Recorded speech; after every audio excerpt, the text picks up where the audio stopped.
Hello, my name is Neil Carty. I'm the head of Cosm Studios and Labs, and this is my hot take.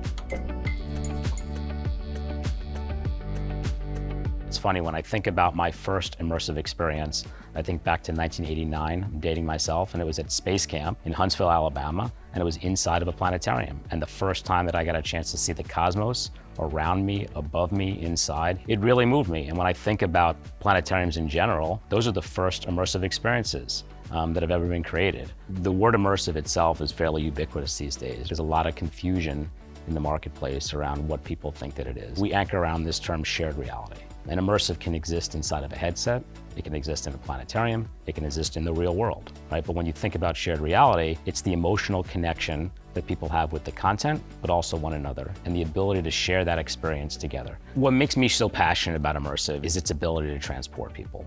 I think about sights, sounds, experiences that I want to experience that I may not. I'm not climbing Mount Kilimanjaro, I'm not diving with the sharks, but I can transport myself as well as other people to it. And it's that multi-sensory design, that feeling of being there, moving people, taking them inside this journey, giving them the same perspective that other people have done, is really what's incredible. Harry Potter, Star Wars, Stranger Things, whatever it may be, when you think about how these big pieces of IP are approaching the market, they're creating experiential, immersive activations, not only to engage their super fans in those experiences, to allow them to do it together, but they're also introducing entirely new audiences into a story they may not have experienced on the flat screen. This creates a new fan group, it embraces the existing one, and it makes that content more accessible and therefore more memorable. There's also this opportunity to sort of democratize the access in the story itself.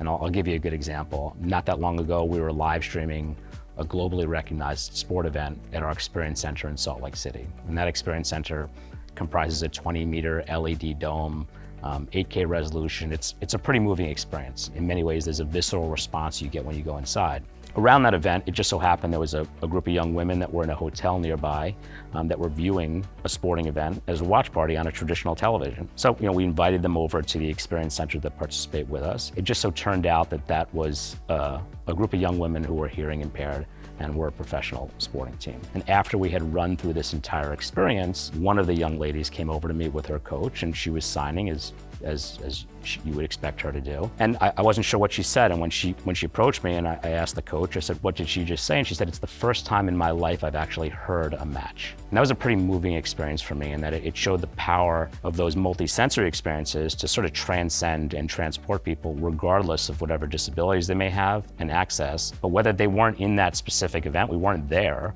but she felt like it had happened. And in many ways, we're all taught to be linear storytellers in general, but this rise of nonlinear storytelling is important because it allows everyone to have a different experience when they go inside. This is not just about a gaming space, it's not about nerdery, it's not about all these other things. At Cosm Studios, we purposely built a creator-centric studio model. And I say that because there have been folks experimenting, building stories for decades. Historically, a lot of these types of traditional immersive experiences have been pop-ups, or they've been small form. There's never a doubt in my mind that they sell out. They sell out immediately. The challenge is throughput. And what we're building at Cosm allows you to create a much more sustainable and scalable ecosystem to take that work and take it to the masses. We need to move from purely linear storytelling to encompass nonlinear and spherical canvases. So there's much bigger applications for stories that they'll never be able to experience if they're doing it in purely a linear fashion. Right? It's about bringing people deeper into those stories beyond the screen. It's a complement. It's not a replacement for linear storytelling. The rules of immersive storytelling are still being written, and the technologies that are empowering them are still being created and being advanced. But at the end of the day, it's being scaled using these technologies, and the future is and always will be immersive.